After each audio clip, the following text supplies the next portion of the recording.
का बनाने का बिल्कुल मन नहीं कर रहा था, क्योंकि यार सब कुछ थ्योरी थ्योरी बढ़ा पड़ा है। लेकिन यार आप लोगों को इतना प्यार आ रहा था, इतनी डिमांड आ रही थी, तो आपको यार प्यार मैं कैसे दिखा सकता हूँ, वीडियो के थ्रू ही दिखा सकता हूँ। सोचा बना ही देते यूनिट 4, जिसका नाम है designing organisation for digital success. नाम से कुछ समझ में नहीं आ रहा होगा, थोड़ा थोड़ा आ भी रहा होगा, लेकिन सब कुछ समझ में आ जाएगा। तो भाई हम है तो क्या गम है। तो यहाँ पर आप देखेंगे ना, तो सब कुछ भाई थ्योरी थ्योरी है।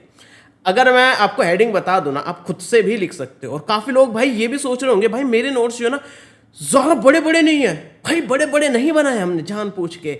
मैं क्या कह रहा हूं, नोट्स और ये वीडियोस और आपको खुद का दिमाग, ये तीन चीज का कॉम्बिनेशन यूज करना होगा अगर अच्छे मार्क्स लाने हैं तो। यहां पर सबसे पहला है डिजिटल ट्रांसफॉर्मेशन अ बिजनेस इम्परटेटिव। ये क्या हो भाई, ना पता, मुझे भी ना पता। तो देखो यार, डिजिटल ट्रांसफॉर्मेशन क्या होता है, डिजिटली ट्रांसफॉर्म करना। देखो बिजनेस में डिजिटली कैसे ट्रांसफॉर्मेशन आ रहा है, टेक्नोलॉजीज का यूज करके कैसे ट्रांसफॉर्मेशन आ रहा है।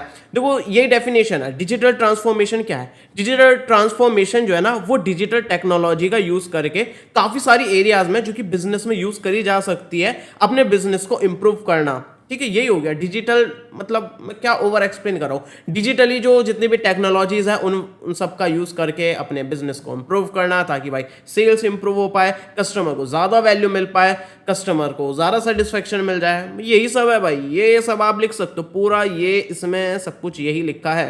अब देखो डिजिटल ट्रांसफॉर्मेशन कैसे कैसे हो सकता है, कौन कौन सी एरिया को इंपैक्ट कर सकता है वो देखते हैं। देखो जैसे कि अब जो भी नई नई टेक्नोलॉजी आ रही है हम उनको अडेप्ट कर सकते हैं। जैसे कि भाई एआई का काफ़ी ज़्यादा बूम है, तो हम एआई चैटबॉट्स जो है ना अपने उसमें लगा सकते हैं वेबसाइट पर। कोई भी क्वेरीज वगैरह बेसिक प्रॉब्लम्स के लिए पहले लोग कस्टमर केयर को कॉल करते थे, भाई एआई बैठा दो अपने कस्टमर केयर पे, चैटबॉट पे एआई बैठा दो जो कि भाई बेसिक प्रॉब्लम सारी कस्टमर की वही सॉल्व कर दे। ठीक है, इस तरह का आप जो भाई क्लाउड कंप्यूटिंग का यूज कर सकते हो, एआई आईओटी ये सब यूज कर सकते हो। अब देखो कौन कौन सी एरिया को इंपैक्ट कर सकता है। बिजनेस मॉडल, जो भी आपका सब्सक्रिप्शन बेस्ड मॉडल है, वहां पर आप टेक्नोलॉजी का यूज कर सकते हो। कस्टमर सर्विस, जैसे कि मैंने चैटबॉट का एग्जांपल दिया, वो कर सकते हो। डेटा ड्रिवन डिसीजन मेकिंग कर सकते हो, जो कस्टमर का डेटा मिल रहा है उसी डेटा का यूज करके आप कस्टमर के लिए एक बेस्ट डिसीजन बना सकते हो। मतलब ये सब चीज है, मतलब जितना भी आपके दिमाग में टेक्नोलॉजी घूम रही है, जितना भी डिजिटली आपने पढ़ा सुना है, वही सब मिलाकर जो है ना यहाँ पर बता दो। मतलब डिजिटली टेक्नोलॉजीज वगैरह का यूज करके बिजनेस का इंप्रूवमेंट वगैरह, कस्टमर को ज्यादा वैल्यू वगैरह प्रोवाइड करना,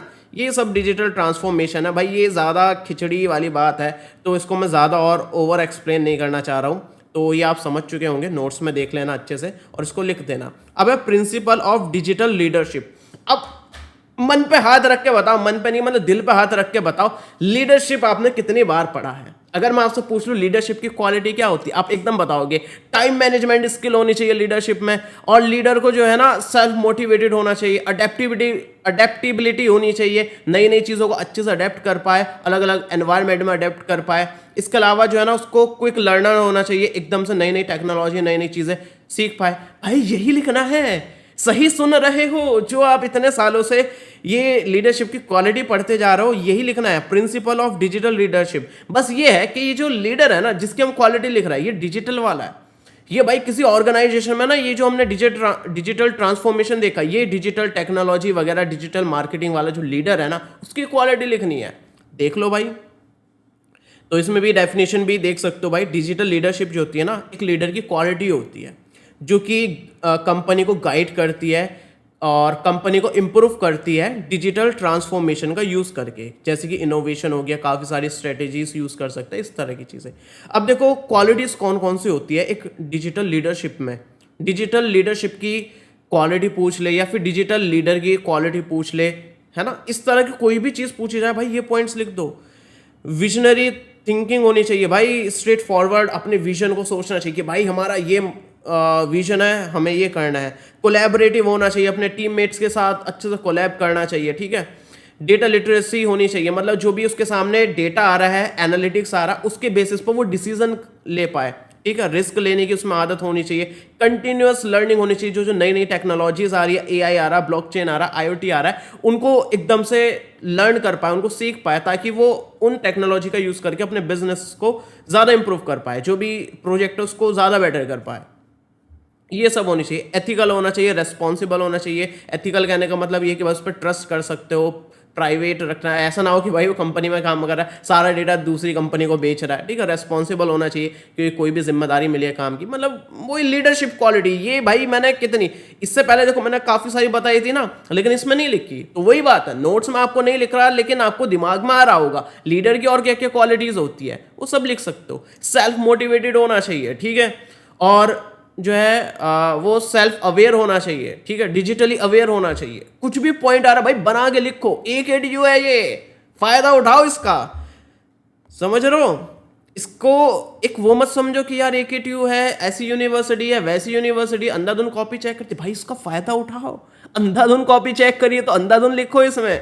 लेकिन मैं गलत चीज नहीं बता रहा हूँ, ये सच बता रहा हूँ, ये जो पॉइंट्स है वो बिल्कुल सही पॉइंट्स है जो मैं आपको बता रहा हूँ। एक्स्ट्रा आप लिख सकते हो, ये नोट्स आपने प्रिंट करे होंगे, इसमें भी आप खुद से पेन से लिख सकते हो, ठीक है। इसलिए कह रहा हूँ डिस्क्रिप्शन में लिंक है, नोट्स डाउनलोड करो, काफी ज्यादा मदद मिलेगी। जैसे कि प्रीवियस ईयर में जो जो क्वेश्चन पूछे गए यूनिट वाइज मैंने दे रखे, लास्ट में भी पूरा दे रखा है, शॉर्ट क्वेश्चन किस किस यूनिट से कौन कौन सा पूछा गया, लॉन्ग क्वेश्चन कौन कौन सा पूछा गया, प्रीवियस ईयर के question, extra question, extra study material, हाँ जी वो भी मिल जाएगा। तो भाई फायदा उठा लो इसका।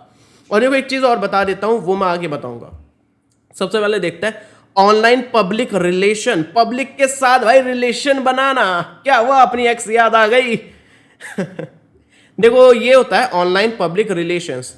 PR आपने सुना होगा, ठीक है, PR आपको वो याद होगा स्काई फोर्स में जो है ना अक्षय कुमार के साथ जो दूसरा नया एक्टर था, जो भाई एक टांग ऊपर करके डांस करता था, टन ऐसा कुछ गाना था, ठीक है। तो उसकी जो है ना ऑनलाइन PR ऐसा करे जा रहे थे, मतलब उसकी जो PR था ना, मैं पहले आपको PR ही बता देता हूँ। पब्लिक रिलेशन, देखो एक ऑनलाइन PR क्या होता है, ऑनलाइन आप समझ रहे हो ये सारा काम ऑनलाइन होगा, ठीक है। जो PR है इसका काम ऑनलाइन ही होने वाला है, जो भी होने वाला है। अब PR क्या होता है ये समझ जाओगे तो ऑनलाइन PR समझ में आ जाएगा। तो PR क्या होता है ना, ये क्या करता है, एक ब्रांड की रेप्यूटेशन जो है ना डिजिटल प्लेटफॉर्म्स के थ्रू ऑनलाइन बनाता है। ब्रांड की इमेज को, ब्रांड की रेप्यूटेशन को मेंटेन करना ऑनलाइन। एग्जाम्पल के लिए एप्पल है या फिर कोई और सी ब्रांड है, उसकी रेप्यूटेशन, उसकी इमेज पब्लिक की नज़रों में एक अच्छी होनी चाहिए। नेगेटिव ऐसा ना हो कि भाई एप्पल के बारे में कोई नेगेटिव बोल रहा है तो एप्पल रिप्लाई में उसको गाली दे रहा है, उसने एक गाली, उसने माँ की गाली दी, एप्पल ने रिप्लाई में बहन की गाली दे दी ऐसा ना कर रहा हो, ठीक है ना। ऑनलाइन जो है ना प्रेजेंस, एक रेप्यूटेड ब्रांड बना के रखना। और ये सिर्फ एक ब्रांड के लिए नहीं, एक इंडिविजुअल इंसान के लिए भी हो सकता है, क्योंकि एक इंडिविजुअल जो है, जैसे कोई सेलिब्रिटी है, कोई बड़ा भाई फेमस पर्सनैलिटी है, वो भी एक ब्रांड है, ठीक है ना, वो भी एक ब्रांड की तरह ही ट्रीट करा जाता है। जैसे कि एग्जांपल दिया है मैंने, जितने भी बॉलीवुड एक्टर्स हैं उनकी भी PR होती है, ताकि भाई उन बॉलीवुड सेलिब्रिटीज की ऑनलाइन प्रेजेंस जो है ना उनकी मेंटेन अच्छी रहे, मतलब रेप्यूटेशन, इमेज बनी रहे। ये ना हो रहा कि भाई लोग उसको गाली दिए जा रहे हैं एक्टर को, और उसको मेंटेन करने वाला कोई नहीं है। भाई कोई उनका कोई चीज़ वायरल होगी तो उनका PR होता है कि भाई ये तुम्हारी वायरल होगी, इसको कैसे मैनेज करना है, वो उसको मैनेज करेगा। निगेटिव कमेंट्स आ रहा है उनको मैनेज करेगा, ठीक है ना। और वो अलग अलग टेक्निक्स बताएगा कि पब्लिक की नज़रों में हम अपनी ब्रांड को कैसे इंप्रूव कर सकते हैं, अपनी इमेज को कैसे इंप्रूव कर सकते हैं। तो मैं जो बता रहा था ना, लंगड़ी टांग करके डांस करने वाले भैया जो होते हैं स्काई फोर्स वाले, तो उनका PR भी यही कर रहा था कि भाई तुम अभी अभी लॉन्च हुए ना तो इसका फायदा उठाओ। काफ़ी सारे जितने भी ये फोटोग्राफर्स घूमते हैं बॉलीवुड सेलिब्रिटीज़ के लिए, उनके सामने आओ, इंटरव्यूज़ में आओ, ठीक है ना, अलग अलग स्टेटमेंट दो, अच्छी अच्छी बातें बोलो।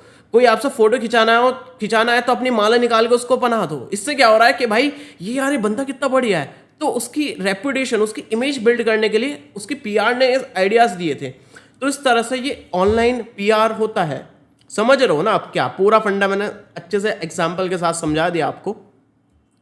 अब इसके भी टूल्स और टेक्निक्स होती है, ठीक है। प्रेस रिलीज आप कर सकते हो न्यूज़ पोर्टल्स पर। जैसे कि कोई ब्रांड है, कोई प्रोडक्ट लॉन्च हुआ है, एप्पल का प्रोडक्ट लॉन्च हुआ है, तो वो क्या करते हैं, प्रेस रिलीज करते हैं। प्रेस रिलीज जो है ना ऑनलाइन जितने भी न्यूज़ आर्टिकल डालने वाली वेबसाइट्स होती है उनको ईमेल करती है या फिर डॉक्यूमेंट भेजती है कि भाई साहब हमने प्रोडक्ट लॉन्च करा है, ठीक है।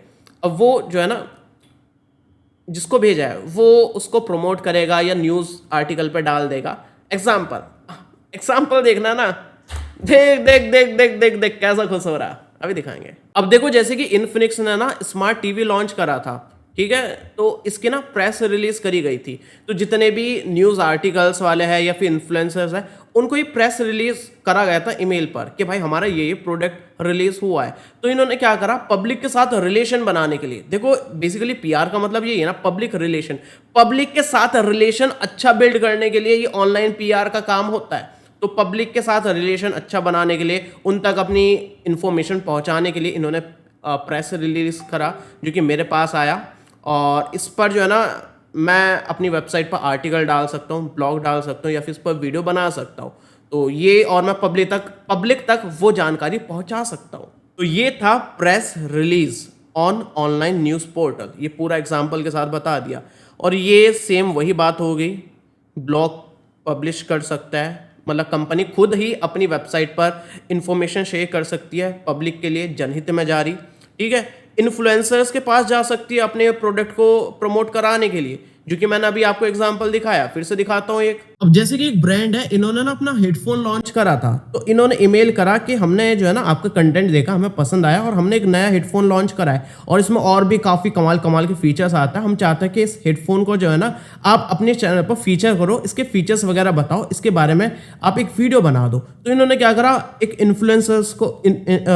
इन्फ्लुएंसर को आउटरीच करा कि भाई ऐसा ऐसा हमारा कंटेंट बना दो, और पब्लिक के सामने उसको रिप्रेजेंट करो, ताकि ब्रांड की रेपुटेशन भी बन जाए, ठीक है, और पब्लिक तक इंफॉर्मेशन भी शेयर हो जाए कि ऐसे ऐसे इस ब्रांड का एक प्रोडक्ट भी आता है। बाकी देखो ऑनलाइन पीआर क्या करता है, कोई ना कंप्लेंट्स होती है जहां पर ब्रांड को मेंशन करा जाता है कि ये हमारा इशू चल रहा है, कि भाई ऐसे ऐसे दिक्कत हो रही है, तो इसका सॉल्यूशन भी जो है ना ऑनलाइन रिप्लाई करके देती है। जैसे कि दे रखा है एग्जाम्पल में कि a company resolving complaints on Twitter पर काफ़ी लोग कंप्लेन कर दे, भाई हमें ये दिक्कत आ रही है, वो दिक्कत आ रही है, तो रियल टाइम में जो है ना उनको रिप्लाई करके उनकी मदद करती है। तो इससे क्या होता है, ब्रांड की इमेज इंप्रूव होती है कि देखें भाई यार इसने कंप्लेन करी, ब्रांड ने रिप्लाई करा है और उसकी प्रॉब्लम को सॉल्व भी कर रहा है।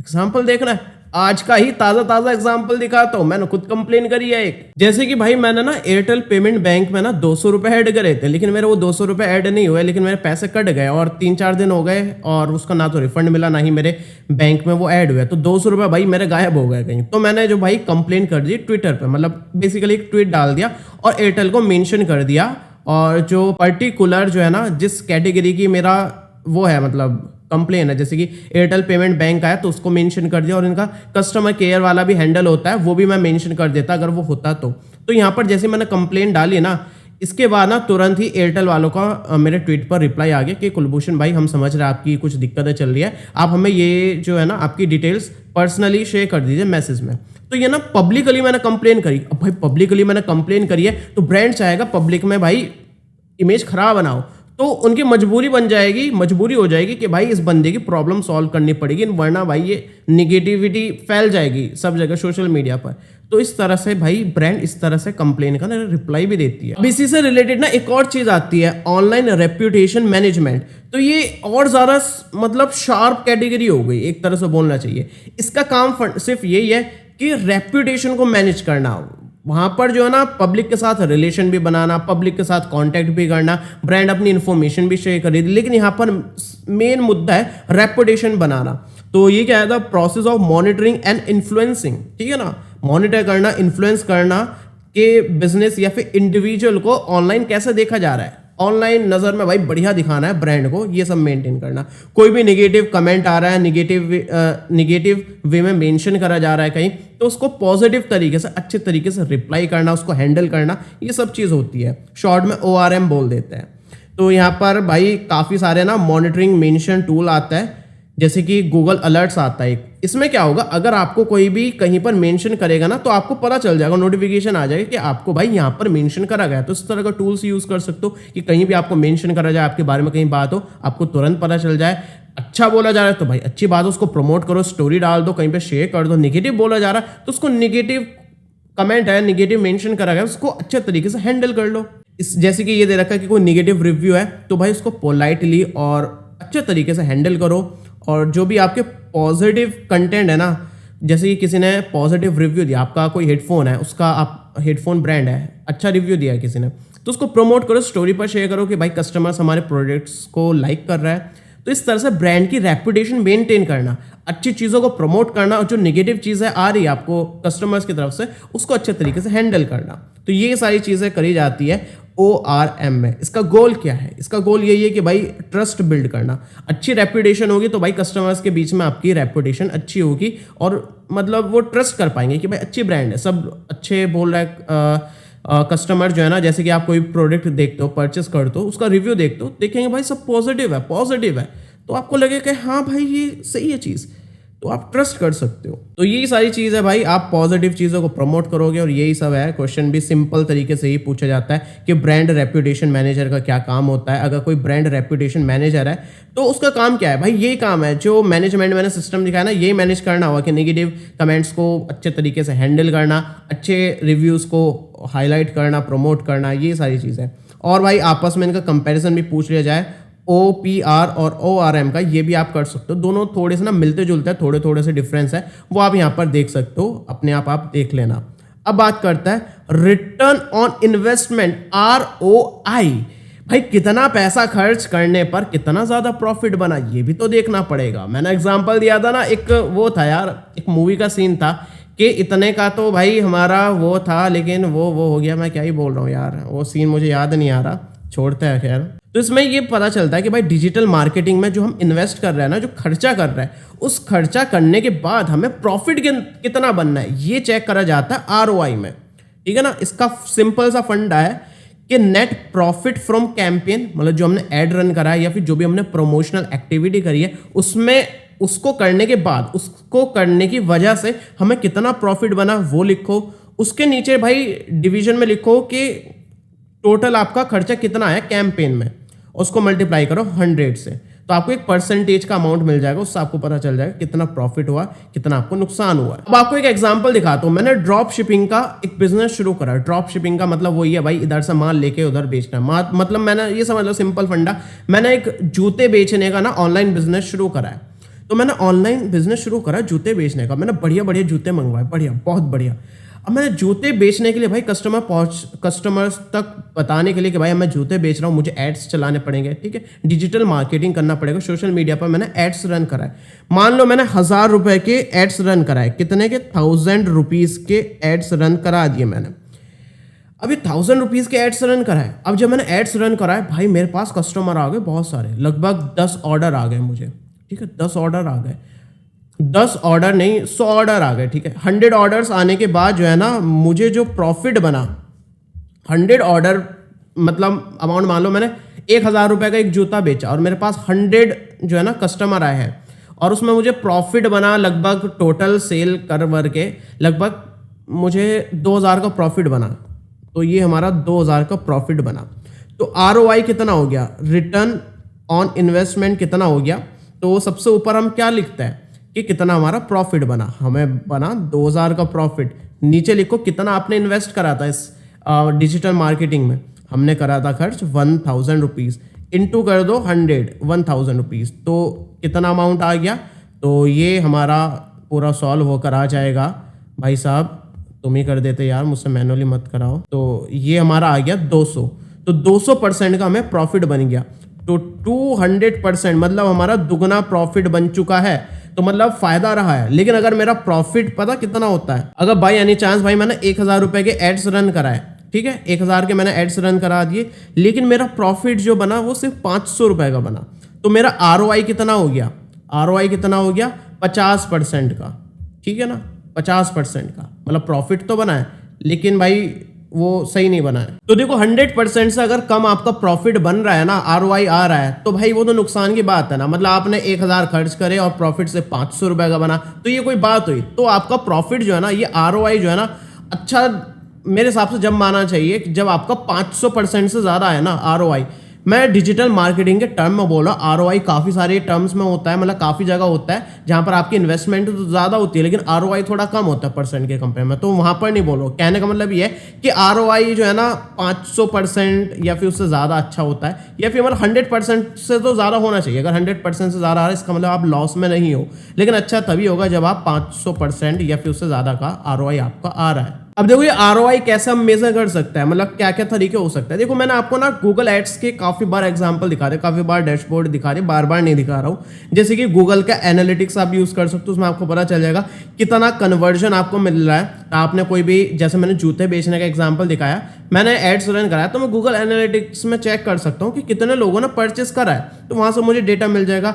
यूटीएम लिंक्स का यूज कर सकते हो। यूटीएम लिंक्स भाई मैंने अपने पुरानी यूनिट में दिखाया था ना, एग्जाम्पल रियल लाइफ दिखाया था, एक ब्रांड ने कोलैबोरेशन के लिए मुझे यूटीएम लिंक शेयर करी थी, वो वाली चीज़, तो उससे पता चल जाएगा मेरी लिंक से कितने लोगों ने क्लिक करके परचेस करा है। ठीक है, कन्वर्जन ट्रैकिंग टूल्स काफ़ी सारा आता है, गूगल एड्स का खुद का भी आता है, वहाँ से भी ट्रैक कर सकते हैं। और भी काफ़ी सारे तरीके होते हैं, अलग अलग टूल्स आता है, जैसे कि हब स्पॉट होता है, उसको इंटीग्रेट कर सकता है। कैंपेन जहाँ पर हम रन करा रहे हैं, जैसे कि गूगल एड्स रन के थ्रू हम एड्स रन करा रहे हैं, उसके डैशबोर्ड पर भी देख सकता है।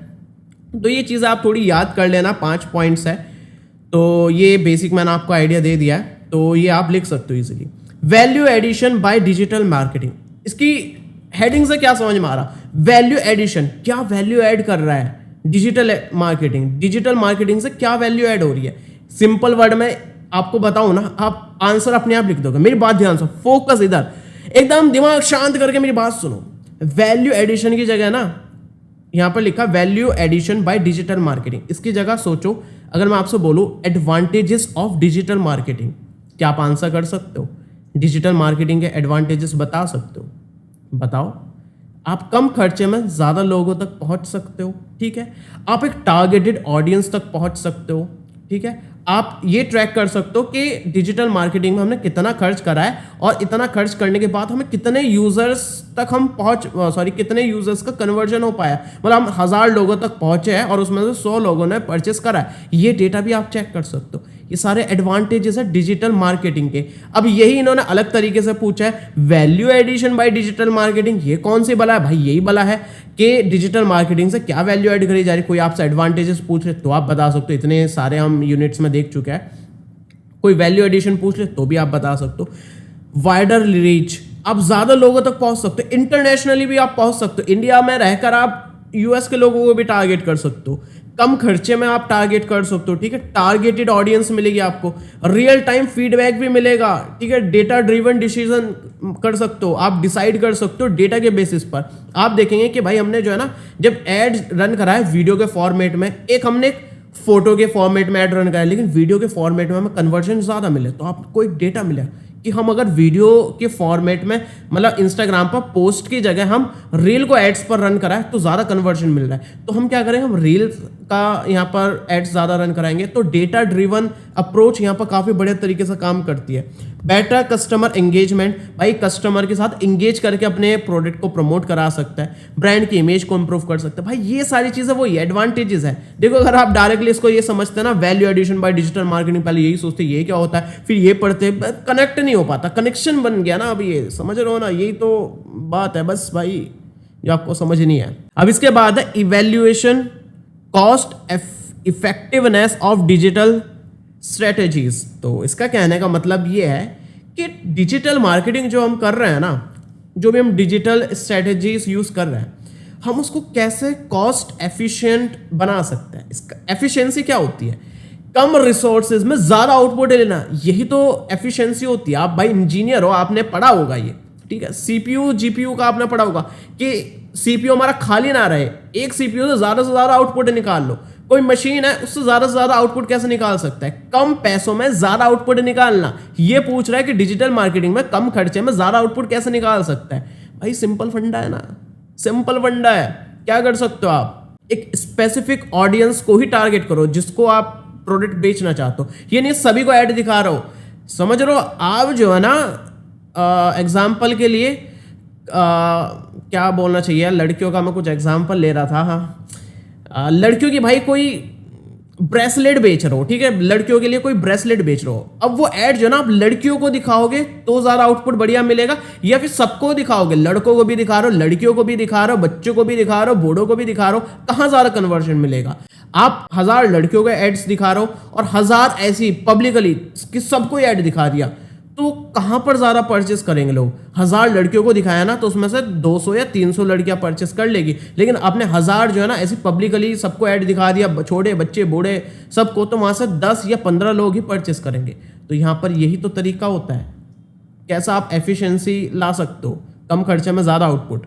यही है भाई, यहाँ पर काफ़ी सारे तरीके होते हैं, ये फैक्टर्स आप देख सकते हो।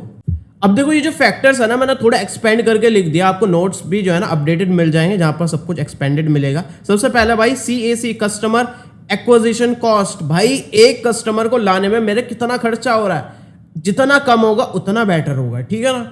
CPL, कॉस्ट पर लीड, मतलब एक कस्टमर को इंटरेस्टेड बनाना, एक नॉर्मल इंसान हमारे प्रोडक्ट में इंटरेस्ट जगा दे, इसमें कितना खर्चा आ रहा है, तो जितना कम होगा उतना बेटर होगा। इसके बाद LTV, लाइफ टाइम वैल्यू, तो एक कस्टमर जो ना टोटल कितना खर्चा कर सकता है हमारी वेबसाइट पर या फिर हमारी ब्रांड पर, जितना ज्यादा खर्चा करेगा उतना बेटर होगा, ठीक है।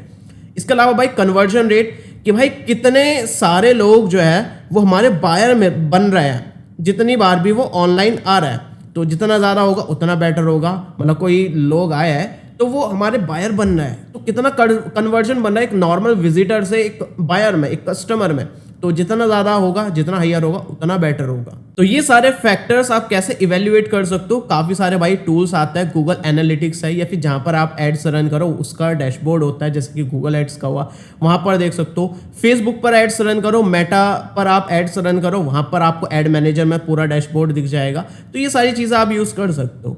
इसके बाद देखो एक छोटा सा डिफरेंस है जो कि सिलेबस में नहीं है लेकिन एग्जाम में पूछा गया है, तो मैंने इसको ऐड कर दिया कि इफेक्टिवनेस और एफिशिएंसी में क्या फर्क होता है। देखो इफेक्टिवनेस का मतलब ये है कि आप चीजें सही से कर रहे हो, ये होगी इफेक्टिवनेस, आप इफेक्टिवली कर रहे हो। मतलब कोई चीज का करने का तरीका होता है, अगर आप उसको सही तरीके से कर रहे हो तो वो हो गया आपका इफेक्टिवनेस। जैसे कि आपने जो है ना कोई एड रन कराया और एक गोल सेट कराया, तो आप अपने एड्स को उसी तरीके से रन कराओ ताकि आप गोल को अचीव कर पाओ, तो एक इफेक्टिवनेस होगी। एफिशिएंसी क्या होता है भाई, ऊपर देखा ही है कि आप जो है ना जो भी काम करो वो सही तरीके से कर रहे हो ताकि आप ऑप्टिमाइज कर सको अपने रिसोर्सेज को, कम खर्चे में ज्यादा आउटपुट ले पाओ। तो जो आपने देखा ना ऊपर एग्जांपल था इफेक्टिवनेस का, हमने क्या बोला था कि भाई आपने गोल सेट करा है कि भाई मुझे जो है ना 10 जूते बिकवाने हैं, तो आपने 10 जूते बिकवाने के लिए 100 रुपए खर्च कर दिए एड्स में, लेकिन ये था आपका इफेक्टिवनेस।